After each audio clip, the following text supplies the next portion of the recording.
My dears, you won't believe what happened within the walls of this very house. This house where my laughter once filled the rooms, where I raised my children, where I held my husband's hand for the last time, where secrets live behind bricks and beams older than you can imagine. Sit closer, listen carefully, because every word I whisper is true, and every truth I speak carries the weight of years and of betrayal. They thought I was fragile, old and fading, like the paint peeling from the corners of these rooms.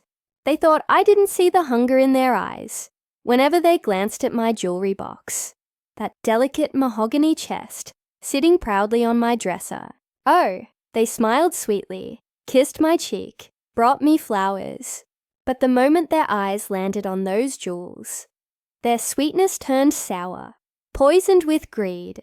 And what they didn't know, what they could never know, was that my real treasure, the one no thief or betrayer could ever touch, lay hidden deep within these walls, locked away in a safe that even blood cannot betray. But let me not rush. Let me take you back, for a story untold has no power, and a secret revealed too quickly loses its sting. And while I share my tale, I ask you, my loves, if you want me to keep opening the doors of my memory for you, then press that subscribe button, leave me a kind comment, and let me know you're here listening to me. Because I don't just tell stories. I bleed them out piece by piece for you to carry with you when my voice is gone. Now, it began on a rainy Thursday afternoon, the kind of English rain that lingers for hours, pressing its grey forehead against the windows and dripping down the old glass in crooked lines. I sat in my armchair by the fire, wrapped in a shawl that smelled faintly of lavender. My granddaughter, Amelia, had come to visit. She was always a bright child, with hair like spun gold and a voice like birdsong. But that day, her eyes darted to the jewelry box more often than they darted to me. I noticed. Oh, I notice everything.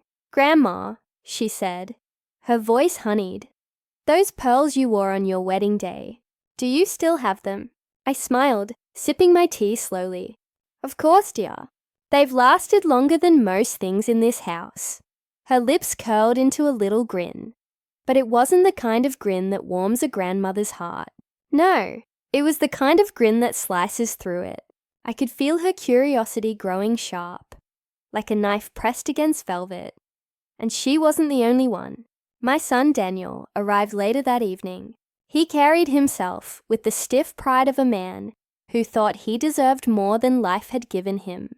He hugged me, yes, but his embrace was quick, impatient, and when he thought I wasn't looking, his gaze followed Amelia's, straight to the box. You see, that jewelry box isn't just wooden velvet. It holds my history. Each ring, each necklace, each brooch has a story etched into it, a story I lived with my own 2 hands. My late husband gave me the emerald ring on our 10th anniversary, slipping it onto my finger as the church bells tolled. The sapphire brooch came from my mother, who told me it had seen wars, births, funerals, and whispers of scandal no one dared write down. And the pearls, oh, the pearls. They carried the memory of the day I promised to be his, till death parted us. And death did come, but the pearls stayed. I thought my family would treasure those stories as much as I did. But no, stories don't sparkle in the dark, do they? Only diamonds do. The first fight began on a Sunday. Strange how it always begins on Sundays, when the world is supposed to rest. Amelia had come again, this time with her cousin James. They sat in the parlor, pretending to sip tea, but their voices rose like thunder under the surface. She said the pearls are mine. Amelia snapped, her cheeks flushed. No, she promised me the sapphire brooch, James retorted. You weren't even born when she wore it. You don't understand its value. I sat silently in the armchair, watching the storm unfold, my cane resting against my lap like a quiet soldier. My heart ached, but I let them speak, because sometimes silence cuts deeper than words. Then Daniel walked in, and his voice was sharper than both of theirs. Enough! None of you understand. The gold bangles, the diamond earrings, they belong to me. I'm her son. They're my right. You can squabble over the scraps later. My right. Isn't it strange, my loves, how people use that word when they want to disguise greed as justice? I tapped my cane against the wooden floor once, twice. They all turned to me then, as though suddenly remembering I was alive, present, and listening. My treasures are not to be divided while I still breathe, I said quietly, my voice trembling, not with fear, but with age. You speak of pearls and gold as if they are mere objects, but they are my memories, and my memories cannot be inherited. Their faces fell, but only for a moment. Then the whispers began again, behind doors, down corridors, in the kitchen where they thought I could not hear. They were wrong. My ears may not catch every note of birdsong anymore, but I can still hear the hiss of greed, louder than any symphony. And through it all, I kept my secret. Behind the grandfather clock in the hallway, behind its ticking heart and carved wooden body, there lies a panel, old wood, rough to the touch. But if you press it just so, it slides open to reveal a small safe built into the wall itself. My husband installed it decades ago, long before they were born. Inside that safe lies a velvet pouch, and inside that pouch, diamonds. So many diamonds, each one cut to catch the light, to blind the eyes, to silence the greed of even the hungriest soul. But they don't know. They will never know. They fight over the scraps in plain sight, while the real treasure remains untouched, guarded by my silence and by the very walls of this house. Sometimes, late at night, when the moon paints silver shadows across my bedroom, I take the pouch out and let the diamonds spill across my palm. They are cold, heavy, eternal, and as I watch them glitter, I whisper to myself, they will never have you, never. But secrets, my loves, have a way of clawing their way to the surface. And mine was already beginning to stir. Because one night I woke to the sound of footsteps, soft, careful, slinking through the hallways, as though the shadows themselves were walking. I held my breath, straining my ears, and I knew instantly someone was after the jewelry box. I reached for my cane, the old wood cool against my palm, and rose from my bed. My knees protested, but I moved silently, like a ghost haunting her own house. And when I reached the parlor, I saw a figure, bent, trembling hands reaching toward the box. The firelight caught their face just enough for me to see. It was Amelia. Amelia's fingers trembled as they hovered over the jewelry box, the flickering fire casting shadows that seemed to dance like restless spirits across the room. I stayed in the doorway, silent as a shadow myself, watching her. My own granddaughter. The girl who used to run barefoot in my garden chasing butterflies. The girl who once curled up in my lap with fairy tales. Now sneaking through my house like a thief in the night. For a moment, my heart split into two. One half, the grandmother's half, wanted to step forward, to put my arms around her, to whisper that no necklace or ring could ever replace the warmth of family. But the other half, the half forged from decades of hardship, widowhood, and betrayal, stayed cold, watching, because sometimes you have to see the true face of love, stripped of its mask. Her hand reached the box. She opened it slowly, as though afraid the wood itself might scream. The creak of the hinge was louder than thunder in that silence. She gasped when the velvet lining revealed the pearls, the emerald, the sapphire. My stories, my lifeline. Her eyes widened, glowing not with wonder, but with possession. I stepped forward then, my cane tapping against the wooden floor with each deliberate strike. Amelia! She froze. The pearls slipped from her trembling fingers and fell back into the box with a soft clink. She turned, her face pale, lips trembling. Grandma, I wasn't stealing. I just wanted to see them up close. You never let me touch them. Her excuses slid from her tongue like oil, slick and practiced, though her eyes betrayed her. I didn't shout. I didn't scold. Instead, I lowered myself into the armchair and let the firelight paint my face in shadows. Child, I said softly, do you think these jewels will bring you happiness? She swallowed hard, avoiding my gaze. They're beautiful. They shouldn't just sit locked away. Beauty, I whispered, isn't always meant to be worn. Sometimes it is meant to be guarded, because beauty invites hunger, and hunger turns love into poison. She blinked, confusion flickering in her expression, but I knew she understood enough to feel the weight of my words. I closed the jewelry box with a slow, deliberate hand and locked it. Go back to bed, Amelia, I said. The night has ears, and it listens to secrets louder than you think. She hesitated, then shuffled out of the room, her shadow melting into the hallway. But I did not sleep again that night. I sat by the fire, watching the flames eat through the logs, thinking of the safe behind the grandfather clock, and wondering how long until their hunger discovered even that. The next morning, the storm erupted in full. I found Amelia whispering to James in the garden. Their words hurried, angry. I couldn't hear everything, but I caught enough. She keeps everything locked away. It's unfair, Amelia hissed. James replied, if she won't give them to us, we'll just have to take them. She can't guard them forever. Their voices were knives slicing through the air. I turned away before they could see me, my chest tightening. Two children conspiring under the same apple tree, where they once played hide and seek. The tree bore no fruit that year, and perhaps it knew why. That evening, Daniel stormed into my sitting room, his face flushed with frustration.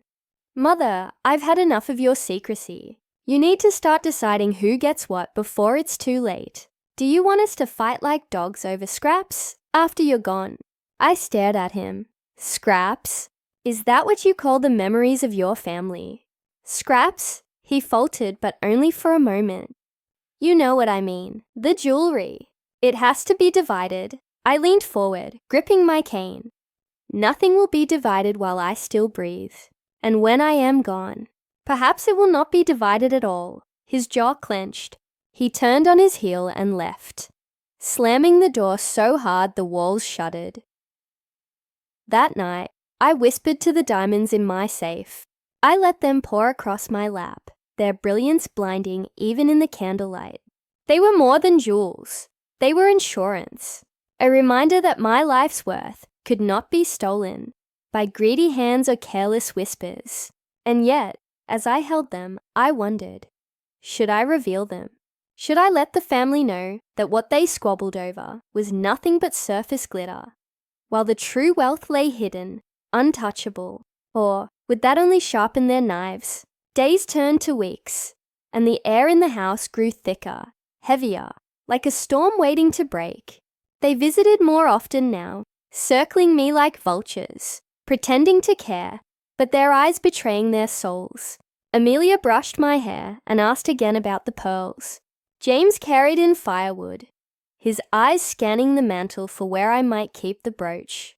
Daniel checked cupboards, corners, as though searching for more. One night I overheard them in the kitchen. Their voices were low, but anger made them sharp.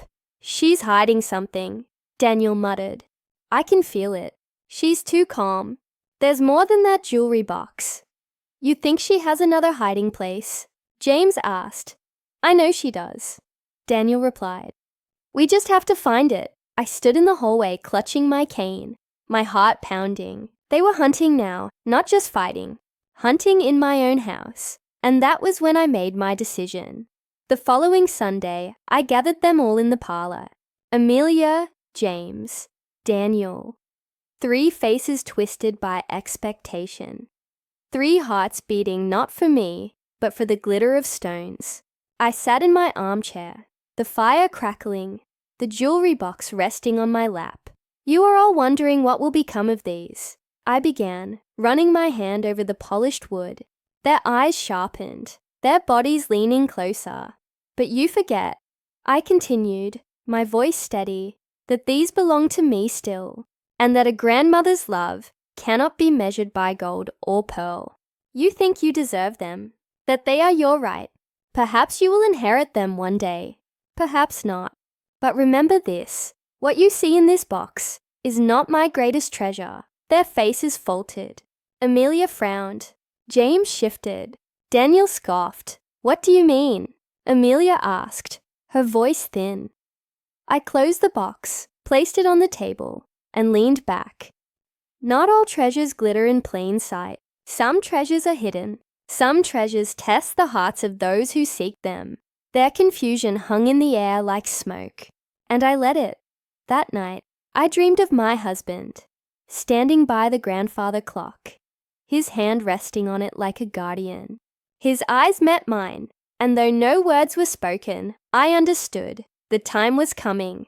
The following week, the search began. I could hear them moving things when they thought I napped, opening cupboards, sliding drawers, tapping on walls. They thought themselves clever, but their greed made them loud, careless. I heard every footstep, every whisper. One night, I even caught James, with his ear pressed against the grandfather clock, tapping gently on the wood. My blood ran cold, but I said nothing. He stepped back when he noticed me watching, forcing a laugh. Just admiring the craftsmanship, Grandma. It's a fine clock, indeed, I whispered, my heart hammering. It has guarded this house longer than you have drawn breath. I knew then that the storm was closer than ever. And sure enough, 3 nights later, I woke again to footsteps. But this time, it was not Amelia. It was Daniel. He had taken a candle and was creeping down the hallway, his shadow stretching long and thin across the wallpaper. I followed, silent, keeping to the darker corners of the house. He stopped at the grandfather clock. His hand reached out, pressing against the wood. My throat tightened. He pressed once, twice, and the panel shifted. I gasped. My cane slipped slightly, knocking against the floor. He spun around, candlelight flickering across his face, eyes wide with shock. "Mother," he whispered. The panel was ajar. The secret was no longer safe. Daniel stood frozen, the flicker of the candlelight painting his face with shadows that made him look older, harsher, almost like a stranger in my own son's skin. His hand trembled against the edge of the panel, his eyes darting between me and the gaping secret behind the grandfather clock. For a moment, neither of us spoke. Only the steady tick-tock of the clock filled the silence, each beat like a hammer striking at the bones of the house. Then, slowly, Daniel's lips curled into something that wasn't quite a smile, wasn't quite a grimace, but something dangerous. "So it's true," he whispered. "All these years, you kept something hidden." I tightened my grip on my cane, the wood warm under my palm. "Some secrets are meant to be hidden, Daniel, for protection, for survival. Not everything in this world is meant to be shared." His laugh was low, bitter. "You let us fight over pearls and brooches, over trinkets, while you kept this treasure buried away." His voice cracked with greed, with betrayal. "Do you have any idea what those diamonds could change for us?" I stepped forward, the fire from the nearby room spilling faint light into the hallway. "Yes, I know exactly what they could change. That's why you will never touch them." His eyes burned into mine, and for the first time, I saw not my son, but a man unrecognizable, hollowed out by want, blinded by hunger.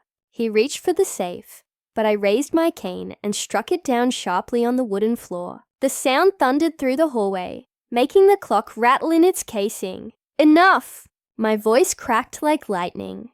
"You think diamonds will solve your emptiness. You think they will mend what greed has already broken between us. You are wrong. You are so very wrong." But he didn't listen. His hands fumbled at the panel, prying it wider. I moved closer, my frail body shaking with fury. I wanted to slam it shut, to protect the pouch hidden inside. But my age betrayed me. My hands no longer had the strength of youth. And he had the fire of desperation. "Daniel," I whispered, my voice trembling, "if you open that safe, you will lose more than you gain. Mark my words." He turned to me, his eyes wild. "I have already lost, Mother. You never gave me what was mine. This house, these jewels, this legacy. It was always yours, always under your lock and key. You never trusted me, not once." And in that moment, I realized something that cut deeper than any betrayal. He wasn't just after the diamonds. He was after validation. Proof that he mattered. Proof that I trusted him enough to hold what was precious. And because I had guarded my treasures so fiercely, he had grown into a man who measured his worth by what he could take, not by what he could give. Before he could pull the safe door, I placed my hand on his arm. My skin was thin, my grip weak, but my voice carried all the strength left in me. "Daniel, listen to me. Those diamonds are not your salvation. They are your ruin. If you touch them, you will curse yourself and everyone who follows you." He shook me off, harshly, his jaw set. "We'll see about that." The safe creaked as he pulled it open. The metal door groaned like a beast woken from sleep. Inside, the velvet pouch rested innocently, heavy with a brilliance that could blind the soul. His hand reached for it, trembling, eager, consumed. I stepped forward, my heart racing. "Stop!" But before I could push him away, another voice echoed through the hallway. "What's going on here?" It was Amelia. She stood at the edge of the corridor, her nightgown brushing the floor, her eyes wide as she saw the safe open, the pouch inside, and Daniel's hand reaching for it. Her gasp cut through the silence like glass breaking. She rushed forward, her face pale but her eyes blazing. "You found it! You found it before me!" "Stay back!" Daniel snarled, clutching the pouch close to his chest, as though it already belonged to him. But Amelia lunged, grabbing at his arm. "It isn't yours. She meant for all of us. She meant nothing for you." Daniel roared. "I am her son, her only son. These belong to me." And there, in the dim hallway of this old English house, under the watchful face of the grandfather clock, my son and granddaughter clawed at each other like wolves fighting over prey. Their voices rose, their hands yanked, the pouch tearing at its seams. I stood frozen, my cane trembling, tears burning in my eyes, my blood, my flesh, reduced to thieves by the sparkle of cold stones. "Stop this madness," I cried. "You are tearing apart more than a pouch of diamonds. You are tearing apart the soul of this family." But they did not stop. They couldn't. The hunger had taken them too far. And then the pouch split. Diamonds spilled across the wooden floor, rolling like marbles, scattering into corners, catching the candlelight in blinding sparks. Amelia gasped and fell to her knees, clawing at them, her fingers scrambling desperately. Daniel dropped to the floor as well, shoving her aside, grabbing fistfuls of jewels. Their greed turned them into creatures I no longer recognized. And I could only stand there, the pain in my chest heavier than any diamond could ever be. The noise must have woken James, because moments later, he appeared too. His eyes widened at the sight, diamonds glittering across the floor, his sister and uncle scrambling like beggars. He didn't hesitate. He joined them, dropping to his knees, his hands grabbing at whatever stones he could reach. The three of them fought like hyenas, snarling, pushing, cursing under their breath. Diamonds slipped through their fingers, scattering further, clinking against the baseboards, hiding under the rugs.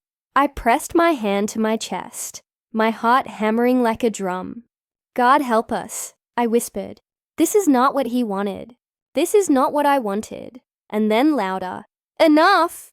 My cane slammed against the floor once more, the sound echoing like thunder. They froze, their hands clutching the stolen brilliance. Their faces twisted in the firelight. Slowly, they looked up at me, their eyes still glazed with greed. "You think those stones will save you?" I asked, my voice trembling, breaking. "You think they will give you happiness? No, they will devour you. Each diamond is a curse I carried, a curse I kept hidden, so it would not destroy you. But now you have brought it into the open, and it will eat you alive." They exchanged glances, their hands still tied around the jewels. I could see the doubt flicker, but greed drowned it quickly. Daniel sneered. "Curses? They're just diamonds, Mother. Nothing more." Amelia nodded, her hair falling into her face, her eyes bright. "Yes, Grandma, you've been keeping them for yourself, but now they're ours." And James, his voice trembling with excitement, whispered, "We'll never be poor again." I felt my knees weaken, my vision blur. I gripped the back of the armchair by the wall to steady myself. "You fools," I whispered. "You blind, foolish children. These diamonds were never meant to be worn, never meant to be sold. They were meant to remind us of the price of greed, of the family that was lost before us, to the same hunger you now carry. And now history repeats itself. They didn't listen. They never would. One by one, they stuffed the diamonds into their pockets, into their fists, into the folds of their nightclothes. The floor grew bare, the brilliance swallowed by their hands, and with each stone they took, I felt a piece of the house die, as though the walls themselves mourned. At last, Daniel rose, his chest heaving, his pockets heavy with stolen brilliance. He looked down at me, his eyes colder than I had ever seen. "You should have trusted me, Mother. Then this wouldn't have happened." He turned, walking away, his candle flickering. Amelia and James followed, clutching their stolen jewels, their faces flushed with triumph. They left me standing there in the shadow of the clock, diamonds still scattered like tears across the floor. I sank into the armchair, my body trembling, my heart breaking, and as the fire in the parlor crackled low, I whispered to the empty air, to the ghost of my husband, "It has begun. The curse has been set free, because I knew, that no one could take those diamonds without paying the price." The house was silent after they left, but it was not the silence of peace. No, it was the silence of something broken, of something sacred shattered into dust. I sat there by the grandfather clock, the shadows of the diamonds still glimmering in the corners of my vision, and I knew the night had changed everything. I did not sleep. My eyes stayed open, fixed on the fire until it died into embers. And in those dying embers, I thought I saw faces. My mother, my grandmother, even my husband.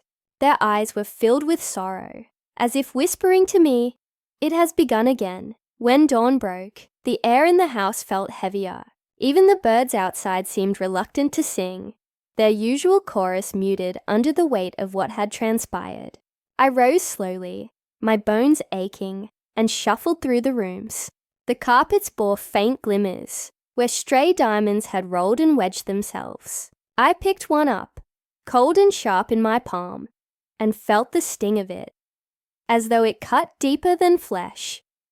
I whispered to it, "You will be the death of them." By the afternoon, Daniel returned. His face was pale, his shirt untucked, his eyes bloodshot. He didn't greet me. He sat heavily on the sofa, his hands trembling. I watched him carefully, saying nothing. Finally he spoke. "I tried to sell one, just one." The man at the shop looked at it, then at me, and his face changed. He asked me where I got it. I lied, of course, but he didn't believe me. He called someone in the back, and I panicked. I left it there and ran.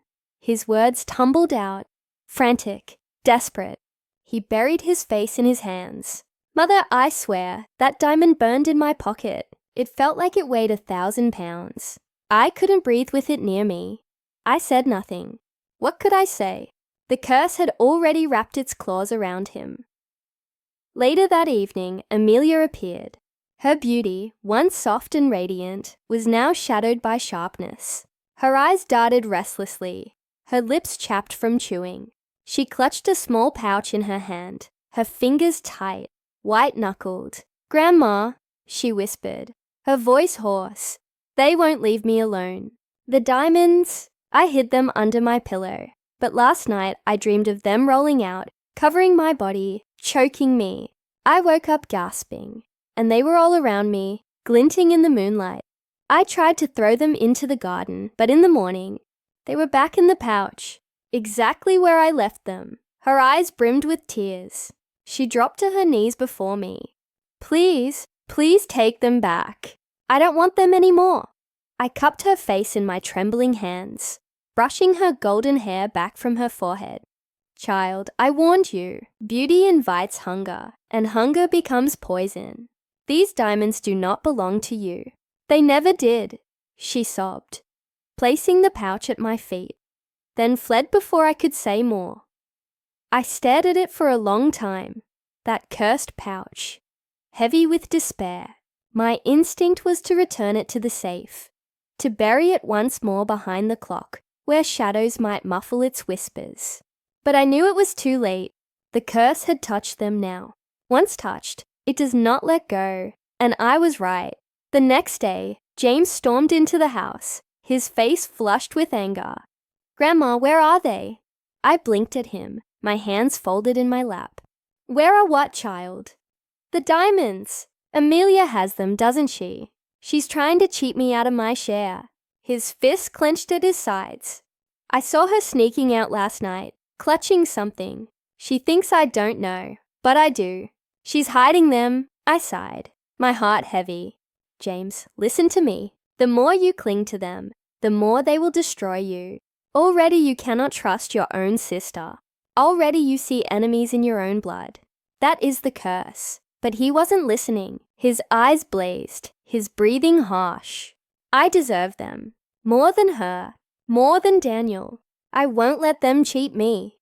He stormed out, and I knew that soon. The diamonds would set brother against sister, nephew against uncle, until nothing remained but ashes. That night, the storm outside matched the storm within these walls. The rain lashed the windows, the wind howled through the chimneys, and I sat awake again, clutching my shawl. I heard voices downstairs. Amelia's shrill, James's booming, Daniel's rough and bitter. They were fighting. I shuffled down the stairs, each step an effort, and when I reached the bottom, I saw them in the parlor. The pouch of diamonds spilled across the table like bait. Amelia clutched a handful to her chest. James reached for them. Daniel slammed his fist down, sending them scattering again. "You're liars," Amelia screamed. "You're trying to take them all for yourselves."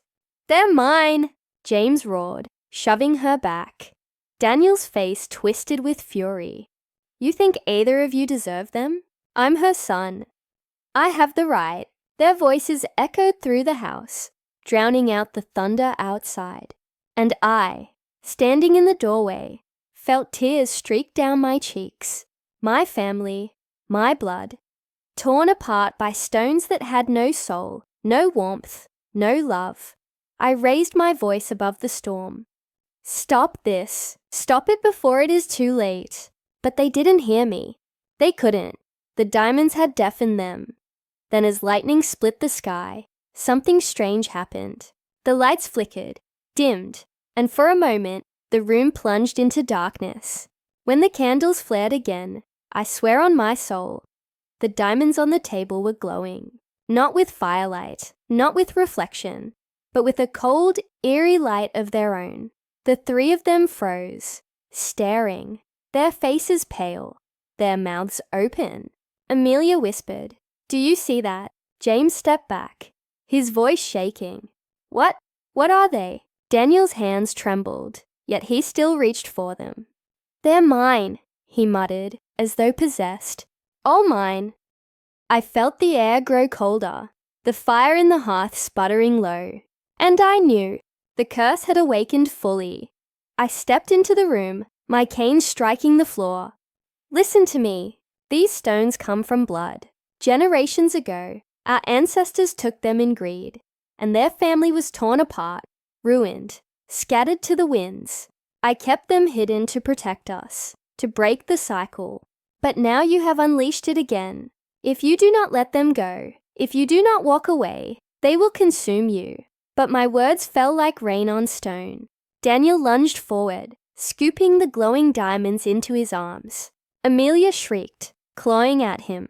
James shoved them both, his face twisted in desperation. The table overturned. The pouch ripped further, and the room exploded into chaos. I screamed, "Stop! You're destroying yourselves." But they didn't. They couldn't. And in that moment, as I watched them tear at one another under the eerie light of cursed diamonds, I felt something break inside me. Not just my heart, but my hope, because I knew this was only the beginning. Do you know what silence feels like when it isn't peace, but a storm waiting to burst? That's what my living room became after that first ugly quarrel. The air was heavy, almost alive, as though the walls themselves had soaked in the venom of my children's words. I sat there, my hands clasped tightly in my lap, the wrinkles on my skin trembling against each other like leaves in the wind. My jewelry, my rings, my bangles, my old pearls suddenly became a battlefield, and the children I had once rocked to sleep were now soldiers ready to strike each other down for pieces of metal and stone. But they didn't know. They didn't know what I had hidden away. I had watched them with eyes that looked weak to them. But inside, those eyes still carried fire. They thought I was fragile, a shadow of the woman I once was, too weary to think straight. They saw my jewelry boxes on the dresser, the trinkets I wore at weddings, and they thought that was all there was. They had no idea about the safe, about the glittering truth locked behind steel, hidden where none of their greedy hands could reach. You must be wondering, my dear listeners, why an old grandmother like me would have a safe full of diamonds. Well, stories are never as simple as they seem. You see, long before I was grandma to anyone, I was a wife, a woman, and a partner to a man who believed in keeping secrets and treasures. My late husband, God rest his soul, was a businessman. He wasn't perfect. No man ever is. But he had foresight. He used to whisper to me, "One day when I'm gone, you'll need to protect yourself. Not from strangers, but from the very people who claim to love you." I would laugh at him back then. How could he say such things about our children, the babies we raised, the ones who clung to his legs and called him Papa? But that man, he knew. And before he left this world, he gave me the combination to a safe built into the very bones of this house, behind a false wall, beneath a painting no one ever looked twice at. And inside, diamonds, more than you could imagine, not flashy ones to flaunt at parties. No, these were the kind you kept quietly, secretly, knowing they could buy your freedom 100 times over. And yet, I never touched them. Not once in all these years, because I didn't want diamonds. I wanted family. I wanted love. I wanted my children and my grandchildren to see me not as a vault, but as a woman who had given her whole life to them. But what did I see instead? The sharpness in their eyes as they looked at my jewelry, not as heirlooms of love, but as currency. That night, after they had stormed out of my room, muttering and slamming doors, I sat alone. I traced the lines of my wedding ring, the only piece of jewelry that truly mattered to me, and I asked myself, should I tell them? Should I reveal the truth about the diamonds? Show them that their petty squabbles were over scraps compared to what I really had? But then another thought struck me like a knife. If they fight like wolves over a necklace, what would they do if they knew about the safe? Would they destroy each other? Would they destroy me? I shivered. My house felt cold, though the fire still burned in the hearth.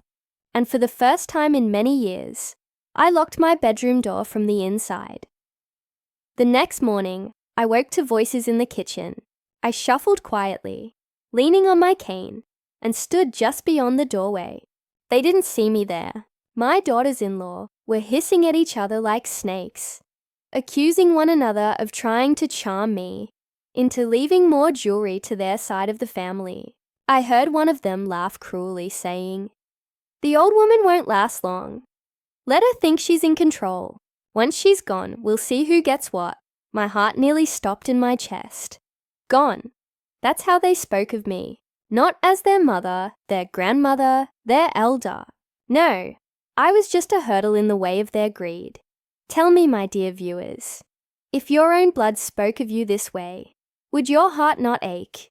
Would you not feel a fire of betrayal rise in your chest? If you've ever felt this sting, tell me in the comments, because I want to know I'm not alone in this pain. I turned back to my room, sat on the edge of my bed, and I wept. Not for the jewelry, not even for the diamonds, but for the family I thought I had, for the love I thought was unbreakable. But tears dry, don't they? And when they do, something else takes their place. In me, it was resolve. I thought, if they want a game of greed, then I will play a game of silence. Let them believe the jewelry is all there is. Let them tear each other apart over bangles and pearls. I would protect the secret of the safe, even if it meant carrying it to my grave. Yet, destiny has a way of testing us. 2 days later, my eldest son came into my room. He sat on the chair by my bed, his face soft, his voice gentle. He called me Ma, the way he used to when he was little. He held my hand and asked me if I was eating well, if I needed medicine, if I wanted him to take me for a drive. For a moment, my heart melted.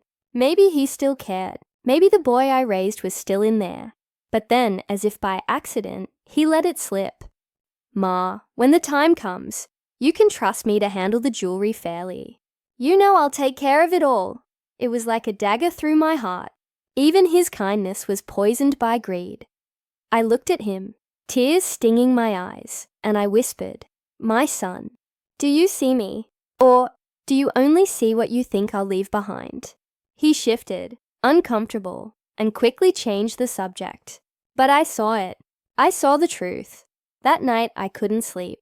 I got out of bed, pulled on my shawl, and walked to the old painting in the hallway, the one no one ever noticed. I pressed my trembling fingers against the frame, slid it aside, and stared at the hidden safe. Its cold steel gleamed in the moonlight. I rested my forehead against it and whispered to my husband, "You were right. You were right all along." And in that moment, I made a decision. I would never tell them. I would never let them know. The diamonds would remain mine, not for their greed, but for my peace. If they wanted to fight, let them fight over shadows. The real treasure was out of their reach. But little did I know, someone had seen me. Yes, one of them had been watching. And that was when the true danger began. I thought I was alone that night when I stood before the safe, whispering to my late husband, promising him that our secret would never fall into greedy hands. But solitude can be deceiving. Walls in old English houses creak, shadows shift, and silence can betray you if you're not careful. The next morning, as the pale sun crept through lace curtains, I felt an unease I could not shake. Something about the way my daughter-in-law looked at me over the breakfast table, her smile too sharp, her eyes too curious, made me shiver. She asked if I had slept well, if I had dreamt of treasures. And her tone? Oh, it was playful, but underneath, I heard the threat. My spoon rattled against my teacup. You see, dear listeners, I knew then. Someone had seen me. Someone had been awake in the darkness of my house, watching me reveal the truth that I had guarded for decades. I tried to steady myself. I reminded my heart to keep its rhythm, reminded my face to wear its mask of frailty. An old woman's strength lies in being underestimated. So, I smiled back at her, a small trembling smile, and said nothing. But inside, my mind was racing like a horse bolting from its stable. That day, I walked slowly through the rooms of my home, each corner whispering memories of when this house was alive with laughter instead of suspicion. My fingers brushed the banister, polished smooth from years of little hands sliding down it. My grandchildren once played here. Oh, if only they knew how their mothers and fathers now turned this house into a battlefield. I asked myself, who saw me at the safe? Was it my son? Was it his wife? Or was it one of the grandchildren? Innocent eyes stumbling upon a dangerous secret. My heart ached at the thought. Innocence doesn't last long in a house poisoned by greed. That evening, as I sat in my armchair, knitting, or at least pretending to knit, for my mind was elsewhere, I heard whispers in the hallway, the kind of whispers that hush when footsteps draw near. I leaned closer, straining my ears, and I caught fragments of words. Wall, painting, locked, diamonds. Diamonds. The word hung in the air like a curse. I froze, my needles clattering to the floor. My secret, my husband's foresight, the safety of decades. All of it was now hanging by a thread. Someone had not only seen me, but they had spoken of it. The infection of greed had spread beyond jewelry boxes and trinkets. Now it was reaching for the safe. Tell me, my dear listeners, what would you do? If you were me, would you reveal the truth? Or would you bury it deeper, guard it fiercer, knowing that the moment greed tastes blood, it will never stop? Comment below and tell me. I truly want to hear your thoughts, because my soul trembles even now, remembering what came next. That night, I did not sleep. I sat by the fireplace, the clock ticking endlessly, my heart thumping louder with each passing hour. And then, I heard it, a sound no one forgets, the sound of someone trying to open something that isn't theirs. I crept into the hallway, every creak of the floorboard betraying me. The painting was moved, just slightly. My blood ran cold. I wasn't imagining things anymore. They had found it, but as I drew closer, I saw a shadow slip away, fast as a thief, vanishing down the corridor. I caught only a glimpse. Not enough to know who, but enough to feel the betrayal burn deeper than ever. The next morning, I confronted them at the breakfast table. My children, my in-laws, my grandchildren, all sat together, sipping tea, eating toast, laughing as though the walls weren't heavy with deceit. My voice shook, but I spoke anyway. Who touched my painting last night? I asked. They froze. One spoon clattered against a saucer. Eyes darted left and right. My eldest son cleared his throat and said, "Ma, what are you talking about?" But I saw it. A flicker of guilt in one face, a nervous twitch in another. They knew. Oh, they knew. I leaned forward, my frail hands trembling on the table, and whispered, "There are some things in this house you are not meant to touch. Remember that." And then, silence. The kind that swallows a room whole. After that day, I never left the safe unguarded. I slept lighter, ate less, trusted no one. I became a shadow in my own home, watching, waiting. And the more I watched, the more I realized. Greed changes people. It twists their faces, their voices, even their laughter. I saw my family plotting behind closed doors. Alliances forming between siblings who once hated each other, all because they wanted what was never theirs. But here's the cruelest twist, my dear viewers. While they thought they were hunting for diamonds, I was watching them, testing them, studying just how far they would go. And what I discovered, oh, it chilled me to my bones. One night I overheard something that made me question everything I thought I knew about my own blood. It wasn't just about jewelry anymore. It wasn't just about greed. It was about betrayal so deep, it could break a mother's heart forever. And that was when I knew. The war for my jewelry was only the beginning. The storm had yet to break. Do you know how betrayal sounds, my dear listeners? It isn't always the scream of an enemy or the clatter of breaking glass. Sometimes it's quieter, softer. It creeps into your ears as laughter, hushed voices, or even words spoken in the stillness of midnight when they think you're too old, too deaf, too asleep to hear. But I heard, oh, I heard. It was past midnight when it happened. The house was hushed, the old grandfather clock ticking like a heartbeat in the dark. I couldn't sleep. How could I, knowing the shadow of betrayal lingered within these very walls? I sat in my chair, staring at the embers of the fire when faint voices floated down the hall. Not the innocent giggles of children sneaking biscuits. No. These were sharp, conspiratorial whispers. I rose slowly, my cane steady in my hand, and crept towards the sound. My heart thumped so loudly I feared it would give me away. The voices grew clearer as I drew near the sitting room. I stopped just before the doorway, pressing my back to the wall, my ear tilted towards the crack. And then the words came, slicing through me like knives. "We can't wait forever. If she doesn't hand it over soon, we'll make her. She's too old to resist."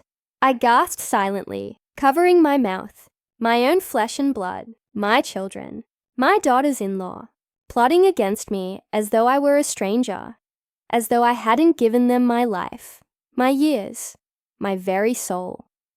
Another voice hissed, "We all know about the safe now. Don't pretend you haven't seen her at it. The jewelry's nothing compared to what's inside. She thinks she can hoard it. Well, we won't let her. That treasure belongs to us. Treasure." That was the word they used, as if the diamonds were cursed gold from some pirate's chest, as if my husband's foresight, his protection for me, was nothing more than loot for vultures to pick at. And then, the cruelest words of all, "She's lived her life. What does she need with it now? If she doesn't give it, we'll take it." My knees nearly buckled beneath me. My cane rattled against the floor, and for a moment, I thought they would hear me. But their own greed drowned out everything else. I stumbled back into the hallway, the shadows swallowing me. My breath came shallow, my chest tight, but my mind was blazing. They weren't just fighting over my jewelry anymore. They were planning to strip me of the last secret my husband entrusted to me, to take by force what was never theirs to claim. Tell me, my dear viewers, if your own children spoke such venom, what would you do? Would you confront them? Would you forgive them? Or would you, like me, begin to weave a plan of your own? Leave your thoughts in the comments, for I want to know if I am alone in this torment. That night, I returned to my room and locked the door. I sat on the edge of my bed, staring at the moonlight spilling across the floorboards. And I whispered to myself, if they want a war, they will have one. But it will be mine to control. The next morning, I greeted them with a smile, a tired, fragile smile.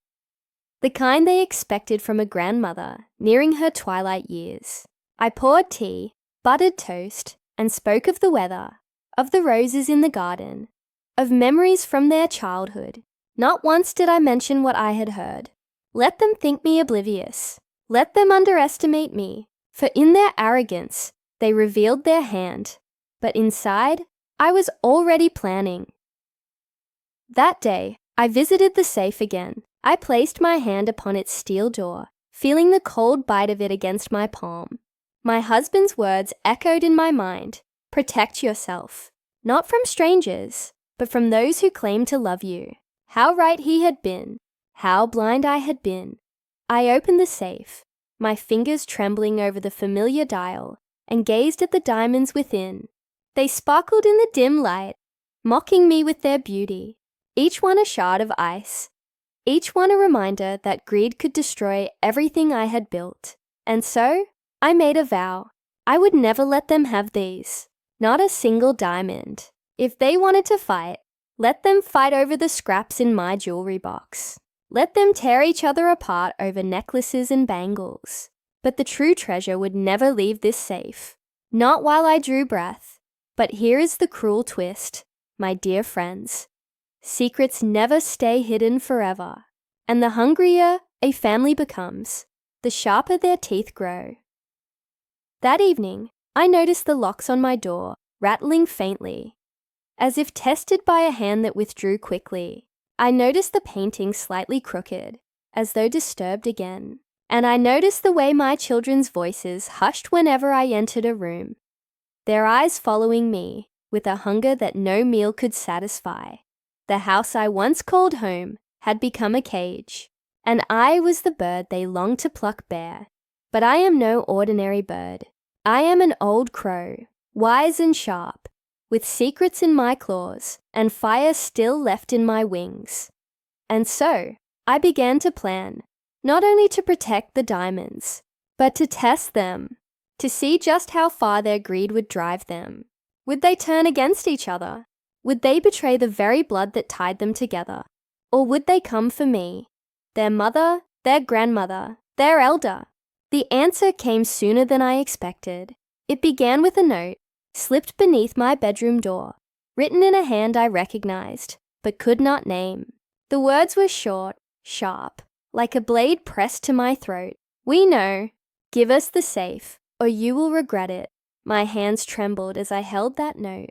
My heart raced, but instead of fear, a strange calm settled over me. They had revealed themselves. They were no longer hiding behind whispers and shadows. They had declared war, and so I smiled to myself. Because what they didn't know, what none of them knew, was that the safe held not only diamonds, but something far more dangerous, something that, if revealed, could tear this family apart forever. But that, my dear listeners, is a truth for another night, for the story is only just beginning, and the storm outside these walls is nothing compared to the storm within. When you have lived as long as I have, my dear listeners, you learn something very important. The strength of an old woman is not in her hands, nor in her back, but in her mind. I may walk with a cane, my bones may ache, my voice may tremble, but my thoughts, oh, they are sharper than the knives my children now press behind my back. The note they slipped beneath my door. We know, give us the safe, or you will regret it, should have broken me. It should have left me trembling, calling for help, begging for mercy. But instead, it awakened something in me, a side of myself I thought I had buried along with my husband. I folded that note carefully, tucked it inside my pillow, and I made a vow. They would not defeat me with their greed. No, I would defeat them with their own greed. The next morning, I put my plan into motion. I began with something simple. I left a jewelry box, one of the smaller ones, with nothing but cheap trinkets inside, slightly ajar on my dressing table, a child's necklace, a few costume rings, nothing of value. I wanted to see who would take the bait, and sure enough, by the afternoon, it was gone. I smiled to myself, like mice to cheese. They thought they had stolen something precious, but all they had done was reveal their own hands. Later that evening, I sat in the drawing room, knitting while my family gathered around, and I watched. I watched the smirk playing on one daughter-in-law's lips, the way her hand kept brushing the pocket of her dress. I knew who had taken it, but I said nothing, because silence is sometimes the sharpest blade of all. Over the next week, I played more games. I moved the smaller jewelry boxes around, left drawers unlocked, dangled the illusion of treasures before their eyes, and each time someone took the bait. My family, my children, their spouses, even the grandchildren, thought they were clever, thought they were robbing me blind while I sat quietly in my chair.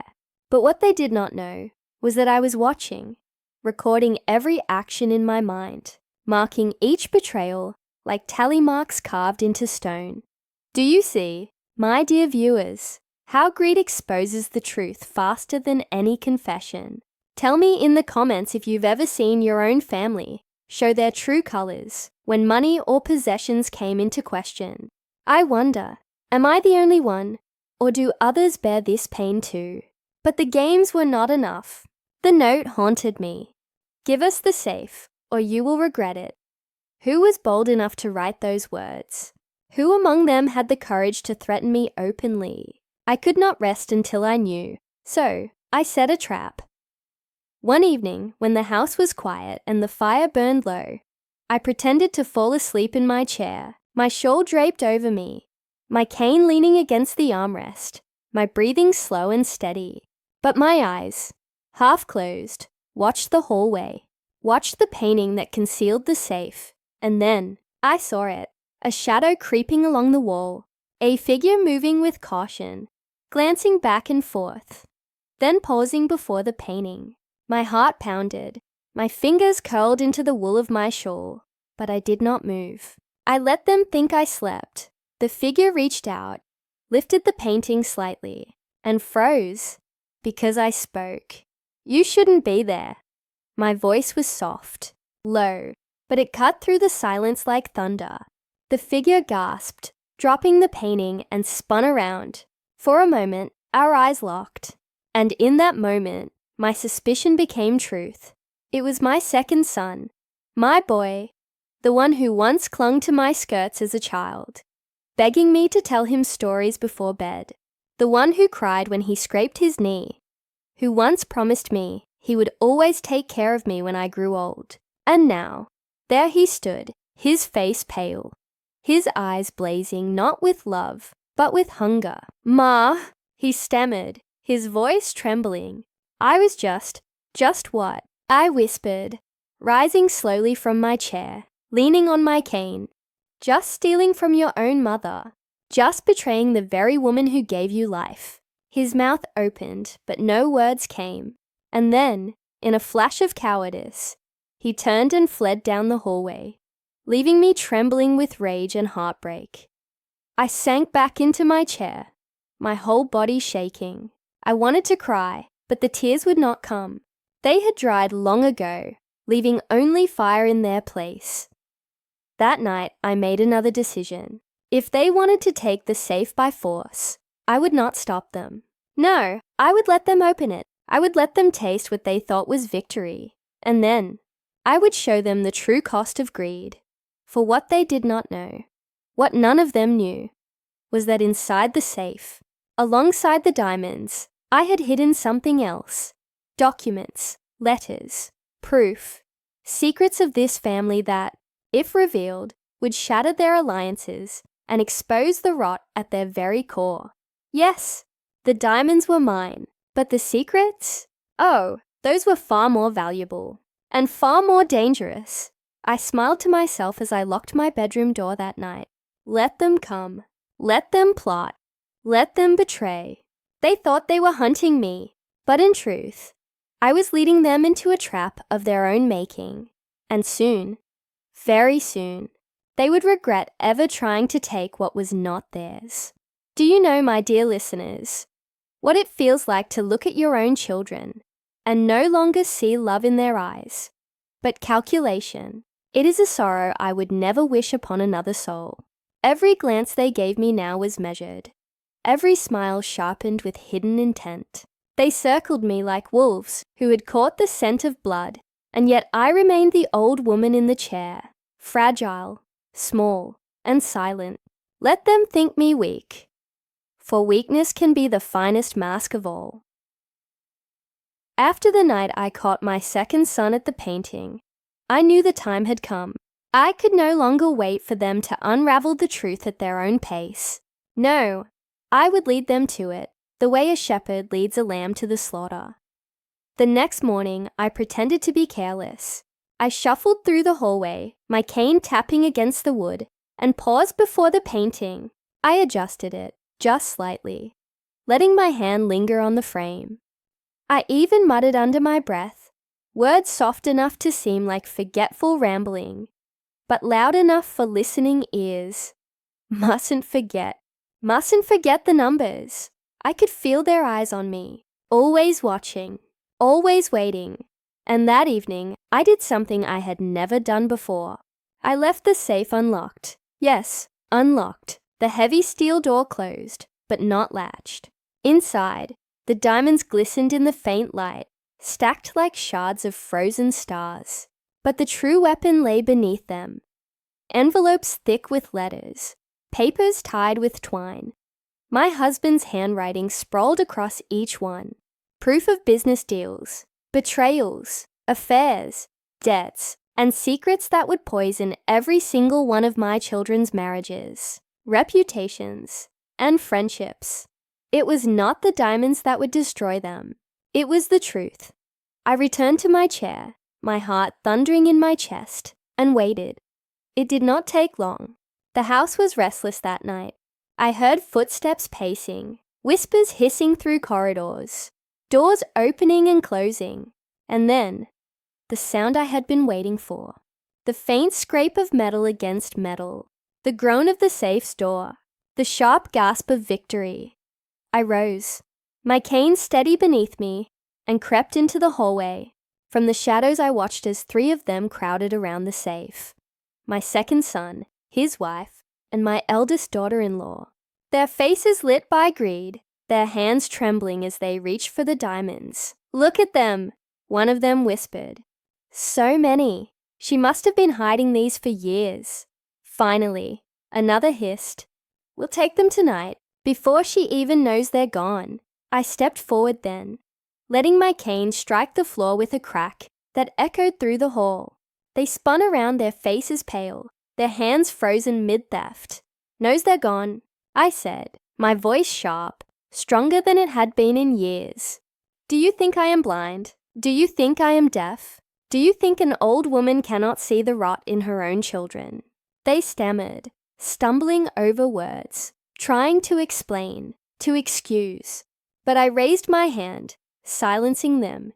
"You want the diamonds," I whispered, my eyes blazing.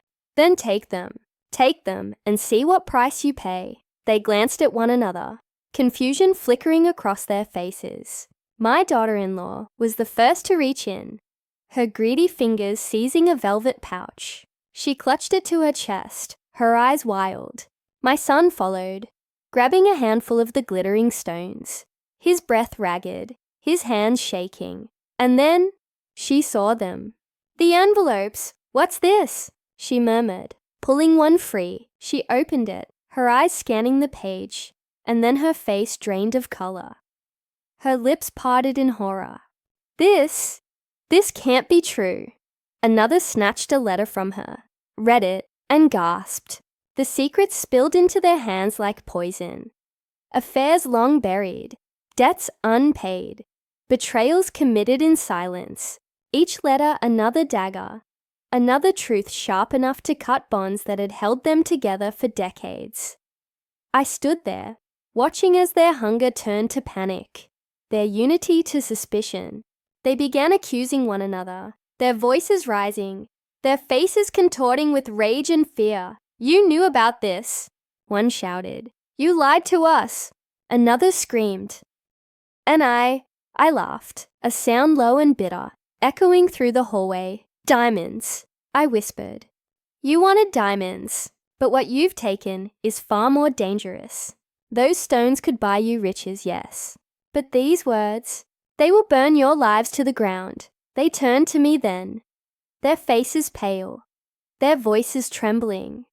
Why would you keep this?" "Because," I said, my voice steady, "your father knew what you would become.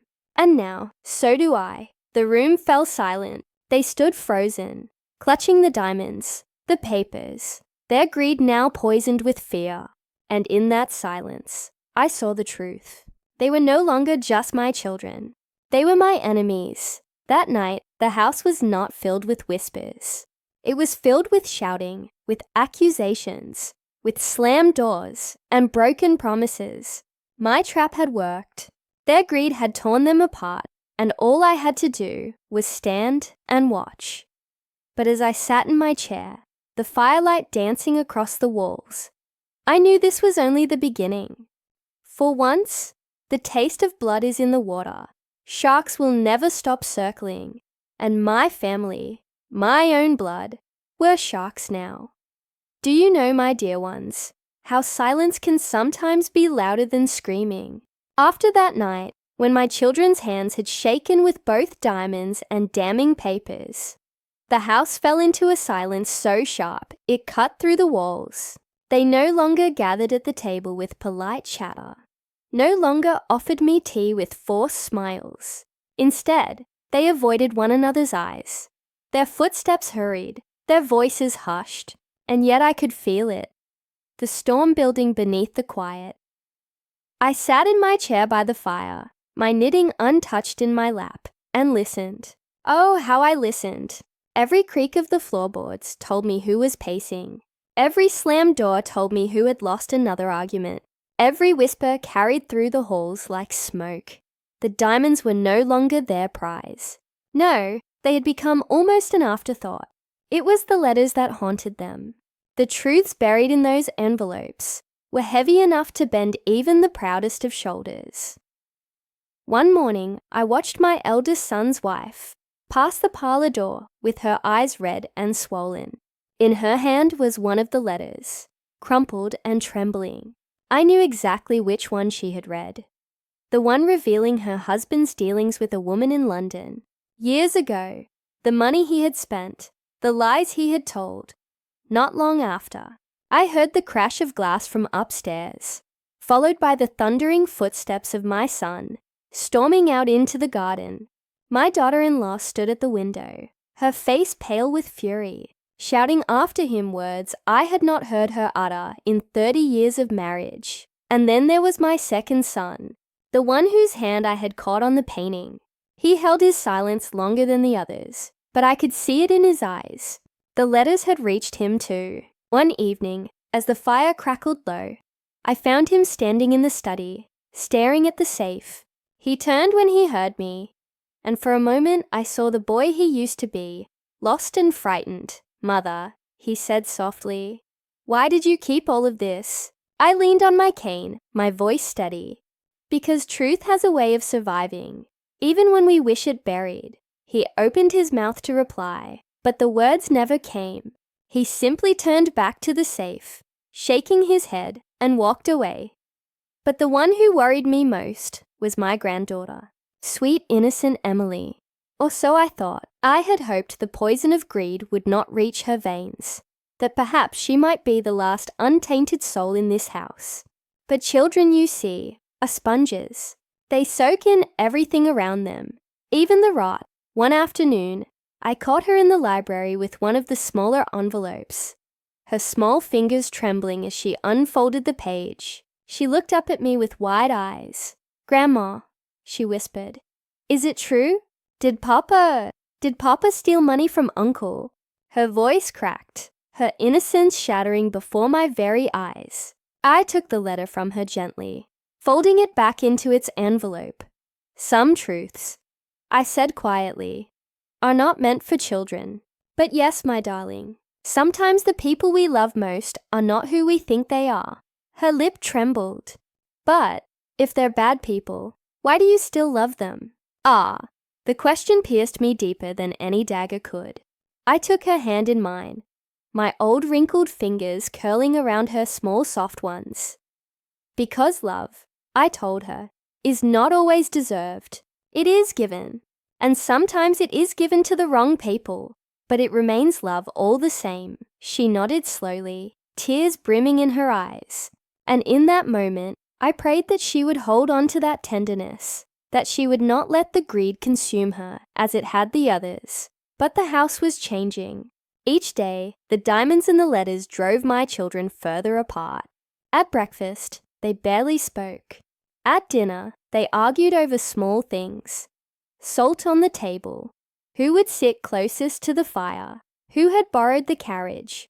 But beneath it all, I knew it was the letters gnawing at them, whispering in their minds, driving them into madness. And then came the night of the storm. Rain lashed against the windows. The wind howled through the chimneys, and thunder shook the very bones of the house. I sat awake, listening, when suddenly I heard shouting from the hall. I rose, my cane tapping against the floor, and followed the noise. There they were, all of them, gathered before the safe once more. My eldest son, his wife, my second son, my daughter-in-law, even Emily, standing in the corner with wide, frightened eyes. Their voices were raised, their faces twisted with fury. "You took my letter," one accused. "You've been hiding the truth from us," another shouted. "You want the diamonds for yourself?" "No, you want to ruin us with what's written inside." It was chaos, pure and unrestrained, hands grabbing, voices screaming, the diamonds spilling across the floor like fallen stars. And in the midst of it all, Emily cried out, "Stop! Please stop!" I struck my cane against the floor, the sound cracking through the storm. Silence fell, their eyes snapping toward me. "Look at yourselves," I hissed, my voice low but sharp. "You fight like scavengers over scraps, while I still breathe beneath this roof. Have you forgotten I am not yet dead? Have you forgotten whose house this is?" They froze, shame flickering in their eyes, but only for a moment. Then my eldest son stepped forward, his face dark, his voice trembling. "Mother," he said, "these secrets, these diamonds, they will destroy us all. Why? Why did you keep them?" I looked at him, and in that moment, I saw not the man he had become, but the child he once was, running through the garden with scraped knees, laughing at the sound of birdsong. My throat tightened, but I forced the words out because I knew this day would come, because I knew greed would rot this family from within. And I wanted you to see it with your own eyes, not just the diamonds, not just the lies, but yourselves. Lightning flashed, illuminating their faces, pale, twisted, desperate, and I knew then that the storm outside was nothing compared to the storm within these walls. The diamonds could vanish tomorrow. The letters could burn to ash, but the poison had already seeped into their veins, and I, the old woman in the chair, was the only one strong enough to watch them drown in it. The storm raged louder that night. My dears, but even thunder could not drown the sound of my family tearing itself apart. Their voices ricocheted against the walls, sharp and venomous, louder than the howling wind. I stood before them, my cane firm beneath my hand, watching as the people I had once cradled in my arms turned into creatures I could scarcely recognize. The diamonds lay scattered across the floor, their brilliance mocking us all. Lightning flashed, sending streaks of white across their faces, illuminating every twitch of anger, every glint of greed in their eyes. And yet it was not the diamonds that bound them to that safe, like moths to flame. It was the letters, those damned envelopes, those fragile pieces of paper that carried enough truth to shatter every bond between them. "Give it back," my eldest son roared, lunging toward his brother, who clutched one of the thicker bundles of letters. "They're mine!" The second son spat, holding the papers close to his chest. "They concern my life, my marriage, not yours." "Then why are you hiding them?" His brother snarled, shoving him against the safe, so hard the steel rang out like a church bell. My daughters-in-law joined in, shrieking, clawing, trying to snatch the letters from their husbands, from each other, their faces contorted with fury. And little Emily, my sweet granddaughter, pressed herself against the wall, her hands over her ears, her eyes wide with terror. "Enough!" I cried, but my voice was lost in the tempest of their shouting.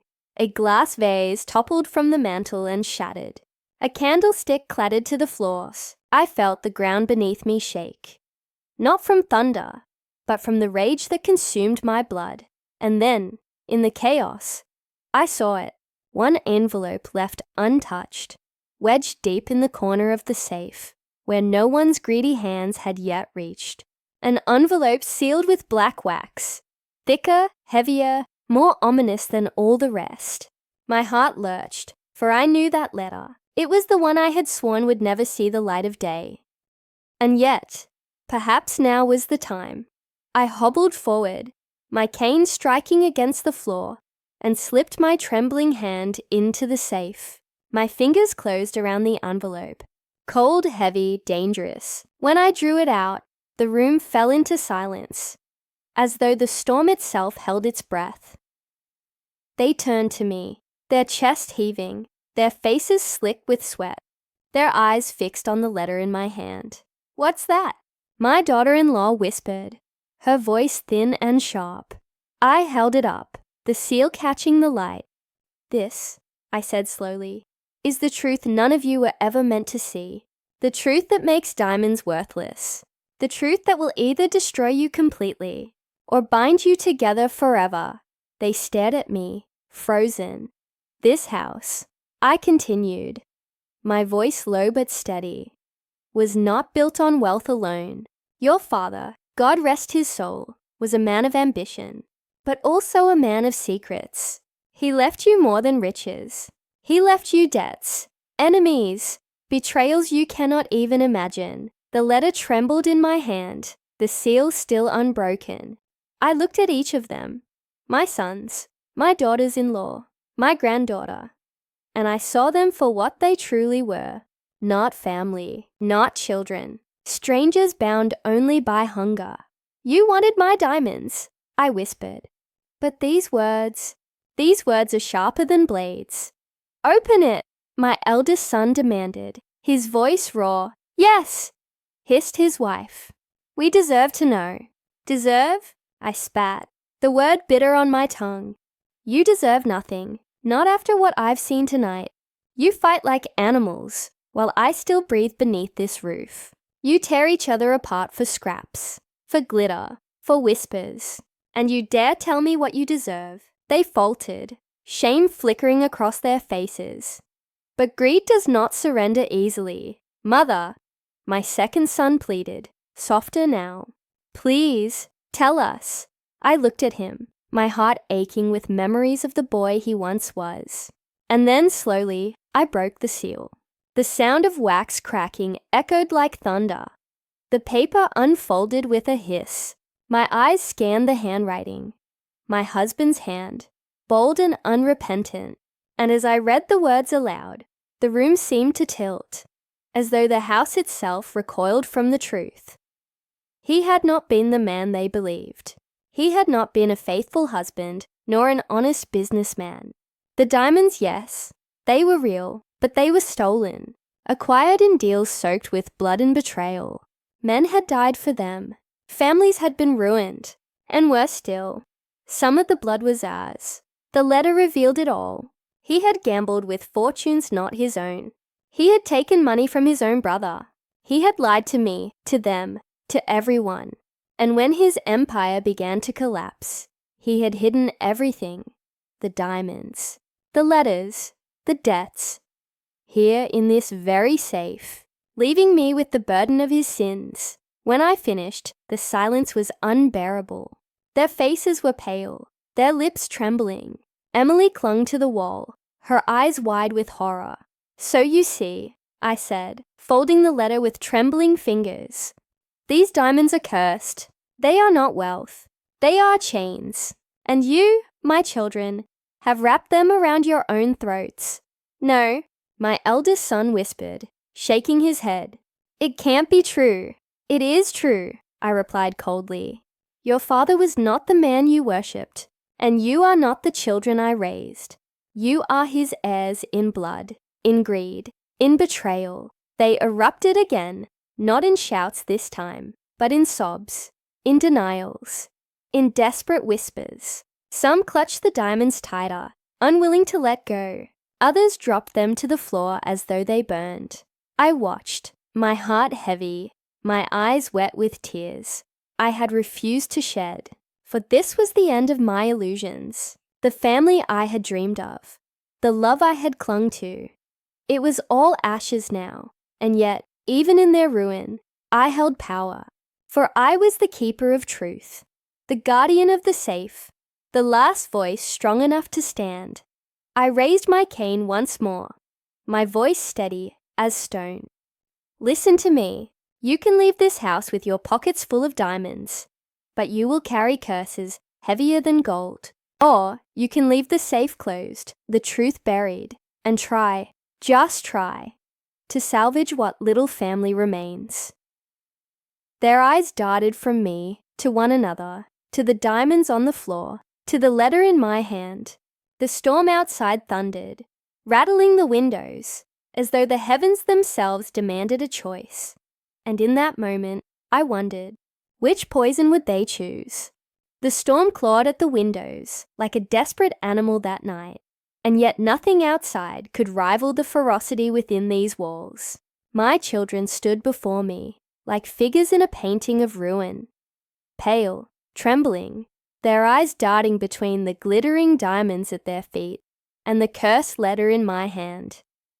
I felt the weight of their stares. Greed and fear had carved deep lines into their faces, and though lightning flickered across the room, it was the shadows inside them that chilled me most. "You think I'm cruel," I said quietly, the crackle of the fire barely carrying my voice. "But cruelty is showing you the truth too late. I'm giving you a choice, here and now. Will you leave this house with cursed diamonds clutched in your hands? Or will you leave with nothing but perhaps a sliver of family left intact?" The silence that followed was unbearable. My eldest son bent down, his fingers brushing over a handful of diamonds scattered on the rug. He lifted them slowly, the firelight catching on every sharp edge, his face bathed in fractured brilliance. "They're worth millions," he muttered, his voice raw. "Do you know what this could change? Do you know what I could do with this?" His wife's face twisted, half hunger, half terror. "Millions built on blood," she snapped. "What use is it if we lose everything else?" "Everything else?" he snarled, turning on her. "What else is left, Margaret? Tell me." My reputation, gone. My business partners, already whispering behind my back. The truth is out, thanks to those damned letters. So don't you speak to me of what else is left. My second son moved forward then, his jaw tight, his fists clenched. "You think you're the only one ruined," he hissed. "Do you think your sins are heavier than mine? At least you had a choice in yours. I inherited lies. Lies from him." He jabbed a finger toward me, then faltered, the venom draining from his tone. "And from father. And now the whole world will know." I let the words pierce me. Let them sting, because even poison can carry truth. "Do you believe you are ruined?" I asked softly. "Do you think your lives are broken beyond repair? Then listen well. The diamonds will not fix you. They will not mend your marriages, or silence the whispers, or erase the truth written in your father's hand. They will only make you hungrier." Emily shifted then, my little Emily, her small frame trembling in the corner. Her voice was timid, barely audible over the wind. "Grandma, what about us?" The question silenced them all. They turned to her, as though remembering for the first time that innocence still stood among us. Her eyes were red from tears, but there was something fierce in her gaze, something I had not seen in years. "What about us?" she repeated, her voice stronger now. "You're all fighting for money, for secrets, for pieces of paper. But what about me? What about the children? Do we mean nothing to you?" The silence that followed was worse than the storm. My sons stared at her, shame flickering across their faces. Their wives lowered their eyes, unable to answer. I stepped toward her, my cane steady, and placed my free hand gently on her shoulder. "That," I whispered, "is the only question that matters." Her lip trembled. "Grandma, are we cursed too?" For a moment, my heart cracked. Then I knelt as best I could, lowering myself to her level, the letter still clutched in my hand. "No, my darling, you are not cursed. The curse lies only with those who choose greed over love. The curse lies only with those who let diamonds matter more than blood." She nodded slowly, her little hands bowling into fists, and for the first time that night, I saw hope flicker in the ashes. But hope is fragile, my dear listeners. It burns like a candle, easily snuffed, and I knew my family was not yet ready to let go of the darkness. My eldest son straightened, his fist full of diamonds, his eyes wild. "I won't give them up," he declared, his voice rising over the thunder. "I won't. Curse or not, I've given too much to leave this house with nothing. Father owed us these. He owed us everything he kept hidden." "Put them down," his brother growled, stepping forward. "Make me," he spat. And then it happened. The fight was sudden, brutal, desperate. My two sons lunged at one another, diamonds scattering as their fists collided. Their wives screamed, trying to pull them apart, but the storm inside them had grown too strong. Furniture toppled, a chair splintered, a mirror cracked, and Emily cried out, covering her ears, her tears falling fast. I could not move fast enough. I could not stop them with frail hands and brittle bones. So I did the only thing left to me. I raised the letter high and shouted, my voice slicing through the chaos. You fools! Do you think this is about diamonds? Do you think your father left only one secret behind? This letter is not the last. There is more, far more than you've seen. They froze, panting, bleeding, trembling, their eyes snapping to me with fear and desperation. What do you mean? One hissed. I lowered the letters slowly, my breath ragged. I mean that the diamonds were never the real inheritance. They were bait. The true fortune, the true curse, lies elsewhere, hidden beyond this house, in a place only I know. The room erupted, not in fists this time, but in gasps, in frantic questions, in a storm of suspicion. Where? Tell us! Is it money? More jewels? Land? Their voices clawed at me. Their hunger redoubled. Their greed rekindled like fire to dry wood. And in their frenzy, they did not see the smile that ghosted across my lips. Because the truth, my dear listeners, was this. I had lied. Yes, there were more letters, more secrets, but no greater fortune, no hidden empire, only truths darker than even they could bear. And I had just planted the seed of their destruction. The moment the words left my lips, the room shifted. Their eyes, still wild from the fight, now burned with a new fever. The diamonds on the floor, once their obsession, lay forgotten in the firelight. My children, my blood, had latched onto something far more dangerous than gems. The possibility of more. They crowded toward me, voices overlapping, desperate, greedy. Where is it? My eldest son demanded, his knuckles still bleeding from the brawl. Tell us. Mother, hissed his wife, her eyes narrowed to slits. Don't toy with us. My second son growled, his hands still trembling as he wiped blood from his lip. Emily, poor child, clung to my skirt, her small voice lost in the chaos. Grandma, don't. But I looked past them all, staring into the fire as though it could swallow me whole. I let the silence stretch, longer and longer, until their shouting began to falter, until they leaned closer, straining for my words. Finally I spoke. Your father's true legacy, I whispered, was not wealth. It was power. The diamonds are nothing compared to what he hid. He wrote it down, buried it in these letters. Connections, alliances, debts owed to him by men who still walk among us. Men in parliament, men in trade, men whose secrets would ruin them if ever revealed. Their faces paled, greed curdling into fear. Yes, I continued, my voice sharpening like a blade. That is the inheritance he left you. Influence bought with silence. Fortunes built on blackmail. Do you not see? These papers could make you kings. Or corpses. My eldest son staggered back, shaking his head. No, it can't be. He was a businessman, not a criminal. Business, I spat, is crime dressed in silk. You worshipped him, but you never knew him. I knew. I kept the letters because I feared what you would do with them. And tonight, you've proven me right. The fire roared higher. Thunder rattled the windows, and still they stood there, stunned into silence. I could see the war inside them. Terror on one side, greed on the other.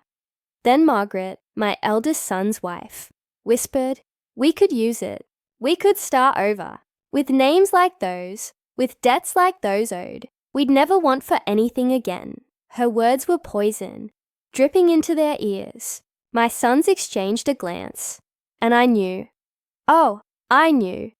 that they were already imagining it. Emily tugged on my hand, her voice trembling. Grandma, please stop. Don't tell them more, please. I bent down to her, kissed her hair, and whispered where only she could hear. Remember this, my darling. Greed devours itself. She clutched me tighter, her tears soaking into my dress. I straightened then, facing the rest of them. My cane struck the floor with a crack. But listen to me well, I declared. If you pursue this path, if you dig into these letters, you will not only destroy each other, you will invite ruin from outside. Those men your father kept in his grip are not weak. They will not hesitate to silence you. They hesitated, doubt flickering at last. But greed, my dears, is stubborn. It clings, even as it kills. My second son stepped forward, his face pale but resolute. Where are the rest of the letters, mother? I smiled then, slow, bitter, cruel. Wouldn't you like to know? Their anger reignited like sparks to dry tinder. They shouted again, demanding answers, circling me like predators. But I would not yield. I had held my silence for decades. I could hold it a little longer, and so I gave them one last truth. Sharp enough to cut the air in two. The real safe, I whispered, is not in this house. Gasps filled the room. Lightning split the sky. Their faces twisted with shock, fury, desperation. Not here, my eldest son barked. Where then? Shrieked his wife. I shook my head slowly. That, my dears, is a secret I will carry to my grave. And when I am gone, perhaps you will learn that not all treasures are meant to be found. Their voices erupted again, louder than before, but I no longer heard them. I sank into my chair, Emily beside me, my hand resting gently on hers. I closed my eyes and let their fury wash over me, like waves against rock. For I had given them what they craved, a glimpse of power beyond diamonds. But in truth, I had given them nothing, only shadows, only ghosts, only a curse they would chase until it consumed them whole. And in that moment, I knew my husband's sins had not just poisoned him.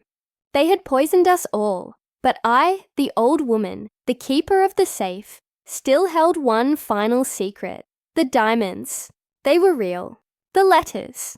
Dangerous, yes. But the true inheritance, the darkest truth, was not written on paper, nor locked in steel. It was written in blood, and it was already inside them. Do you know what happens when you give greedy people a riddle? They become prisoners of their own imagination. My children no longer looked at me as their mother that night. No, I had become something else in their eyes. A key, a map, a gatekeeper to a kingdom they believed lay just out of reach. They stopped shouting after a while, though their anger still crackled like the storm outside. Instead, their eyes darted toward one another, suspicion brewing, seeds of betrayal sprouting in silence. The safe isn't here, my eldest finally muttered, pacing the rug like a caged wolf. Then she's hidden it elsewhere. Another house? A bank vault, somewhere in the countryside. His wife, Margaret, leaned forward, her fingers twisting like claws. Or perhaps it's beneath our feet, in these very walls. Don't you see? She could be lying just to keep us off the scent. My second son scoffed, but his voice was shaky. And how would she even hide such a thing? She's an old woman, not a magician. That earned him a sharp glance from me, though I said nothing. Let them underestimate me. It had always been their greatest mistake. Emily pressed against me, her little hands trembling in mine. I could feel her heartbeat, frantic, fragile. She whispered, "They're scaring me, Grandma." "They should," I murmured back, "because they've already lost themselves." They didn't hear me, or perhaps they didn't care. The storm raged on, beating against the windows, as though the night itself was furious with us. The house moaned and creaked, that old tired English house that had seen so much laughter, so much sorrow. Tonight, it watched its family splinter into dust. I closed my eyes for a moment, and the memories came unbidden. The day my husband brought that iron safe into the cellar, his face set, his voice stern. "It must never be opened by anyone but you. He had told me, "If I am gone, you guard it until the day you die." At first, I believed it was love. A husband trusting his wife with his most precious secret. But love, I later learned, had little to do with it. He had trusted me because I was silent, because I endured, because I never betrayed him, even when betrayal would have saved me. And now, decades later, that silence was eating my family alive. When I opened my eyes again, they were staring at me. All of them, even Emily, though hers was a gaze of fear, not greed. "Tell us where," my eldest son demanded once more. His voice cracked with the strain of desperation. I tilted my head, a bitter smile tugging at my lips. "You think the safe is your salvation, but it is your damnation. You want its contents? Then prepare to bury yourselves beside your father." His face darkened, veins pulsing in his temple. "Stop speaking in riddles. Just say it, Mother." I rose slowly from my chair, leaning heavily on my cane. My bones ached, but my spirit was aflame. I looked each of them in the eye, one by one, letting the silence bite. "You crave treasure," I said softly, "but what you will find is a tomb."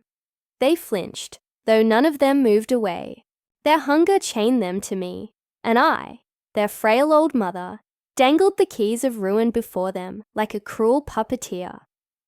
Emily's voice, thin but brave, broke through the tension. "Grandma, don't tell them. Please don't. They'll hurt each other more."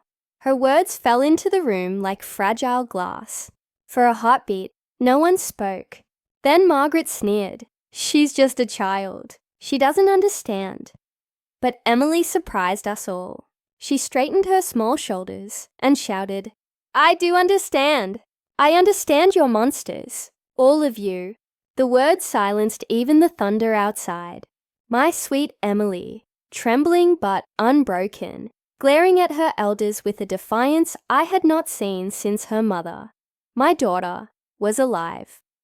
My eldest son moved toward her, his hand raised as though to silence her. But I slammed my cane on the floor with such force, it echoed through the house. "Touch her," I hissed. "And I swear by your father's grave, you will regret it." He froze, his arms suspended, rage contorting his face. Slowly, he lowered it. Emily clung to me again, and I kissed her hair, whispering where only she could hear. "Courage runs in our blood, my darling. Never lose it." The others resumed their bickering, their plotting, their gnashing of teeth, but I no longer feared them. They had shown their hands. They would tear each other apart long before they ever found the safe. Still, I knew the danger. Greed sharpens into violence when left to fester.